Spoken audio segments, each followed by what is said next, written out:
사랑하는 교우 여러분, 지난 밤에도 모두 평안하셨습니까? 오늘은 2020년 11월 23일 월요일 새벽입니다.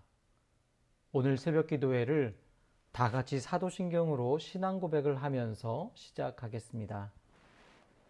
나는 전능하신 아버지 하나님, 천지의 창조주를 믿습니다. 나는 그의 유일하신 아들, 우리 주 예수 그리스도를 믿습니다.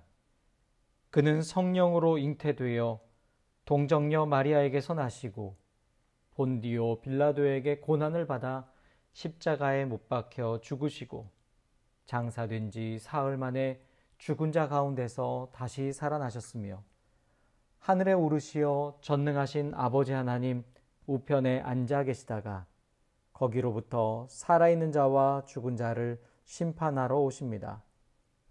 나는 성령을 믿으며 거룩한 공교회와 성도의 교제와 죄를 용서받는 것과 몸의 부활과 영생을 믿습니다. 아멘. 오늘 우리가 함께 부를 찬송가는 438장입니다. 438장 내 영혼이 은총 입어, 이 찬양을 함께 부르면서 오늘 하루 동안 하나님께서 우리에게 주신 사랑을 깊이 묵상하는 하루를 보내시면 좋겠습니다. 오늘 함께 보실 하나님의 말씀은 시편 27편 1절에서 14절 말씀입니다. 시편 27편 1절에서 14절 말씀을 함께 읽겠습니다. 여호와는 나의 빛이요 나의 구원이시니 내가 누구를 두려워하리요. 여호와는 내 생명의 능력이시니 내가 누구를 무서워하리요. 악인들이 내 살을 먹으려고 내게로 왔으나 나의 대적들, 나의 원수들인 그들은 실족하여 넘어졌도다. 군대가 나를 대적하여 진칠지라도 내 마음이 두렵지 아니하며 전쟁이 일어나 나를 치려 할지라도 나는 여전히 태어나리로다. 내가 여호와께 바라는 한 가지 일, 그것을 구하리니 곧 내가 내 평생에 여호와의 집에 살면서 여호와의 아름다움을 바라보며 그의 성전에서 사모하는 그것이라. 여호와께서 환난 날에 나를 그의 초막 속에 비밀히 지키시고 그의 장막 은밀한 곳에 나를 숨기시며 높은 바위 위에 두시리로다. 이제 내 머리가 나를 둘러싼 내 원수 위에 들리리니 내가 그의 장막에서 즐거운 제사를 드리겠고 노래하며 여호와를 찬송하리로다. 여호와여, 내가 소리내어 부르짖을 때에 들으시고 또한 나를 긍휼히 여기사 응답하소서. 너희는 내 얼굴을 찾으라 하실 때에 내가 마음으로 주께 말하되 여호와여, 내가 주의 얼굴을 찾으리이다 하였나이다. 주의 얼굴을 내게서 숨기지 마시고 주의 종을 노하여 버리지 마소서. 주는 나의 도움이 되셨나이다. 나의 구원의 하나님이시여, 나를 버리지 마시고 떠나지 마소서. 내 부모는 나를 버렸으나 여호와는 나를 영접하시리이다. 여호와여, 주의 도를 내게 가르치시고 내 원수를 생각하셔서 평탄한 길로 나를 인도하소서. 내 생명을 내 대적에게 맡기지 마소서. 위증자와 악을 토하는 자가 일어나 나를 치려 함이니이다. 내가 산자들의 땅에서 여호와의 선하심을 보게 될 줄 확실히 믿었도다. 너는 여호와를 기다릴지어다. 강하고 담대하며 여호와를 기다릴지어다. 아멘. 요즘 우리 교회는 새벽에 시편의 말씀을 한 편씩 묵상하고 있습니다. 그런데 이렇게 설교를 하기 위해 시편의 말씀을 읽으면 읽을수록 저에게는 계속 고민이 생깁니다. 그리고 시편으로 설교하는 것 참 쉽지 않다라는 생각을 매번마다 하게 됩니다. 왜냐하면 이 시편에는 저자의 그 감정이 고스란히 담겨 있기 때문입니다. 가장 개인적인 고백입니다. 그 개인적인 고백에 대해서 제가 더 이상 무슨 말을 할 수 있겠습니까? 또 이 시편은 시적인 언어로 표현이 되어 있고 주제가 비슷한 경우도 참 많습니다. 다른 말씀을 읽을 때는 그 내용을 연구도 하고 세밀하게 분석하는 것이 중요합니다만 시를 읽을 때는 그렇게 분석을 하고 연구하는 이것보다는 시인이 시를 지을 때의 그 감정에 공감하는 것, 그것이 가장 중요한 것이지 않겠습니까? 그의 마음을 함께 느끼고 그의 고백에 함께 동화가 될 때에 이 시인이 하나님을 향해 고백하고 호소하는 그 마음을 우리가 이해할 때에 결국 이 시인의 하나님, 그 하나님이 나의 하나님이요. 또 그 시인에게 함께 하시는 그 하나님이 바로 우리의 하나님이라는 것을 우리가 함께 경험하고 느끼고 우리도 고백하게 될 수 있을 것입니다. 그러니 여러분 이 마음으로 이러한 느낌으로 우리 시편을 함께 읽어 나가고 한 편 한 편씩 묵상을 하면 좋겠습니다. 전에도 한번 말씀드린 바가 있습니다. 개역 개정 성경으로 보면 이 시편의 의미나 어떤 느낌을 제대로 살리는 것이 쉽지 않습니다. 그래서 새 번역이나 공동 번역 성경을 함께 보시는 것을 추천해 드렸는데요. 오늘 이 아침에는 이 시편 27편을 새 번역으로 한번 제가 천천히 읽겠습니다. 여러분 이 새 번역의 말씀을 한번 잘 들으시면서 시인의 그 마음에 한번 여러분의 마음을 함께 같이 느끼시면 좋겠습니다. 주님이 나의 빛, 나의 구원이신데 내가 누구를 두려워하랴. 주님이 내 생명의 피난처이신데 내가 누구를 무서워하랴. 나의 대적들, 나의 원수들, 저 악한 자들이 나를 잡아먹으려고 다가왔다가 비틀거리며 넘어졌구나. 군대가 나를 치려고 애워싸도 나는 두렵지 않네. 용사들이 나를 공격하려고 일어날지라도 나는 하나님만 의지하려네. 주님, 나에게 단 하나의 소원이 있습니다. 나는 오직 그 하나만 구하겠습니다. 그것은 한평생 주님의 집에 살면서 주님의 자비로우신 모습을 보는 것과 성전에서 주님과 의논하면서 살아가는 것입니다. 재난의 날이 오면 주님의 초막 속에 나를 숨겨주시고 주님의 장막 은밀한 곳에 나를 감추시며 반석 위에 나를 올려서 높여주실 것이니 그때에 나는 나를 애워싼 저 원수들을 내려다보면서 머리를 높이 치켜들겠다. 주님의 장막에서 환성을 올리며 제물을 바치고 노래하며 주님을 찬양하겠다. 내가 주님을 애타게 부를 때에 들어주십시오. 나를 불쌍히 여기시고 응답하여 주십시오. 주님께서 나더러 내게 와서 예배하여라 하셨을 때 주님, 내가 가서 예배하겠습니다 하고 대답하셨으니 주님의 얼굴을 내게 숨기지 말아 주십시오. 주님의 종에게 노하지 마십시오. 나를 물리치지 말아 주십시오. 주님은 나의 도움이십니다. 나를 버리지 마시고 외면하지 말아 주십시오.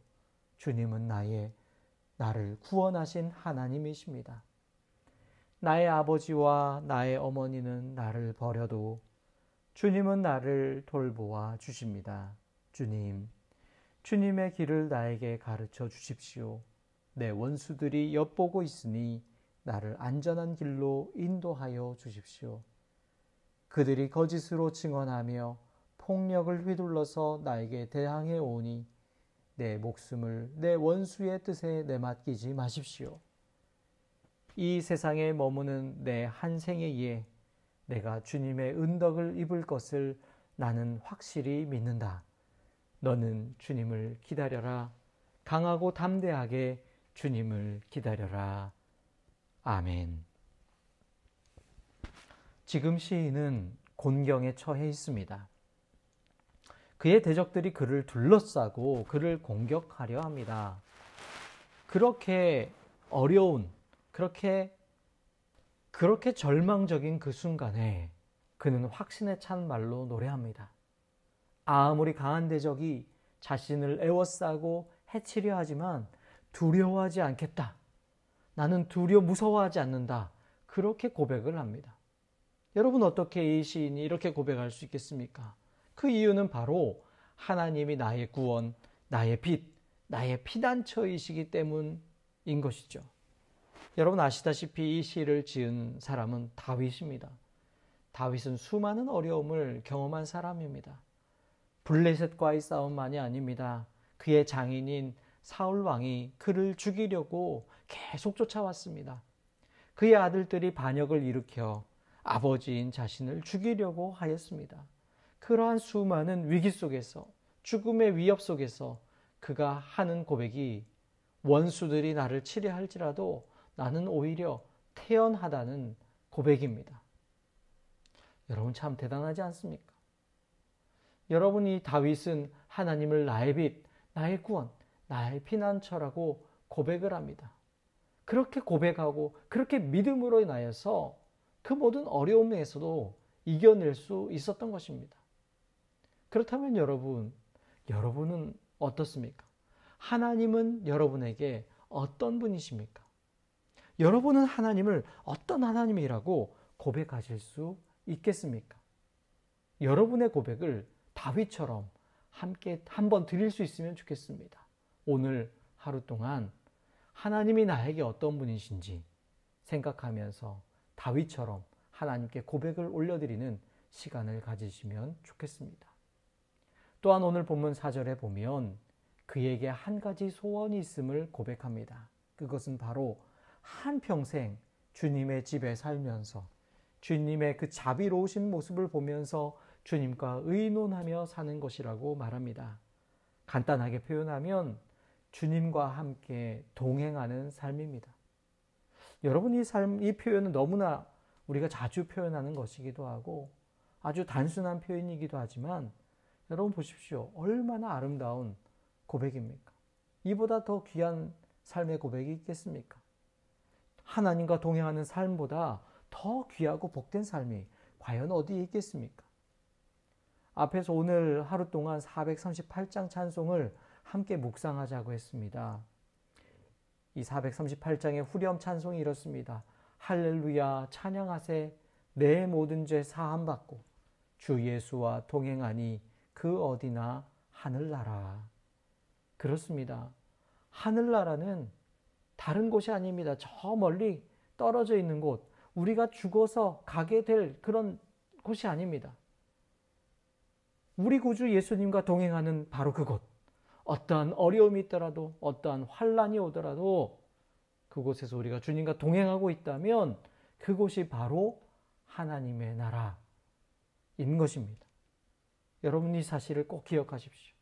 그래서 우리가 어떠한 상황에서도 오늘 살아가는 이 하루의 삶 동안에도 하나님과 동행하는 진정한 복을 누리며 살아갈 수 있기를 간절히 소망합니다. 또한 다윗은 시편 27편을 마무리하면서 이렇게 고백합니다. 너는 주님을 기다려라. 강하고 담대하게 주님을 기다려라. 이렇게 강조를 합니다. 사랑하는 여러분, 우리는 지금 다시 오실 주님을 기다리고 있습니다. 그리고 이번 주간이 지나가면 이제 대림절 첫 번째 주일을 맞이하게 됩니다. 바로 예수님을 기다리는 주간이 바로 대림절 주간이죠. 우리의 빛과 구원과 피난처가 되시는 그 주님을 우리는 기다려야 합니다. 우리에게 오셔서 생명을 주시고 우리에게 능력을 주시는 그 주님을 기다려야 합니다. 어떠한 어려운 상황에서도 그 상황을 넉넉히 이기도록 하시는 그 주님을 기다려야 합니다.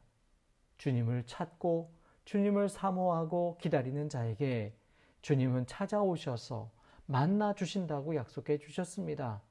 그 주님을 흔들림 없이 끝까지 기다리는 저와 여러분의 삶이 될 수 있기를 간절히 소망합니다.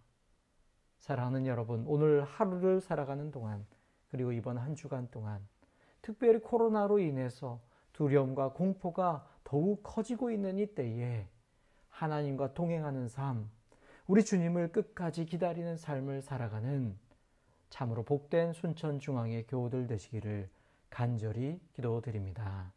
아멘. 함께 기도하겠습니다. 하나님, 시편 27편의 말씀을 통해 하나님께 고백하는 다윗의 모습을 보게 됩니다. 우리도 다윗과 같이 온전히 하나님을 찬양하는 삶을 살기 원합니다. 나의 빛, 나의 구원, 나의 피난처이신 하나님을 온전히 믿는 믿음으로 살게 하옵소서. 하나님과 동행하는 그 기쁨을 누리며 살아가는 우리의 삶이 되게 하옵소서. 그 주님과 함께하며 주님의 길을 따라가는 끝까지 주님을 기다리는 주의 자녀들 되게 하여 주옵소서. 예수 그리스도의 이름으로 기도드립니다. 아멘. 오늘 우리가 함께 할 기도의 제목은 먼저 하나님과 동행하는 삶을 살기를 위해서 함께 기도합시다. 두 번째로 코로나19가 더 이상 크게 확산되지 아니하고 잠잠해질 수 있도록 우리 함께 기도합시다. 또 마지막으로 담임 목사 청빙 과정 가운데 있는 우리 교회에 하나님 함께하여 주옵소서. 이 기도의 제목을 우리 주님께서 가르쳐 주신 기도를 함께 한 이후에 같이 기도하겠습니다. 하늘에 계신 우리 아버지, 아버지의 이름을 거룩하게 하시며 아버지의 나라가 오게 하시며 아버지의 뜻이 하늘에서와 같이 땅에서도 이루어지게 하소서. 오늘 우리에게 일용할 양식을 주시고 우리가 우리에게 잘못한 사람을 용서하여 준 것 같이 우리 죄를 용서하여 주시고 우리를 시험에 빠지지 않게 하시고 악에서 구하소서. 나라와 권능과 영광이 영원히 아버지의 것입니다. 아멘.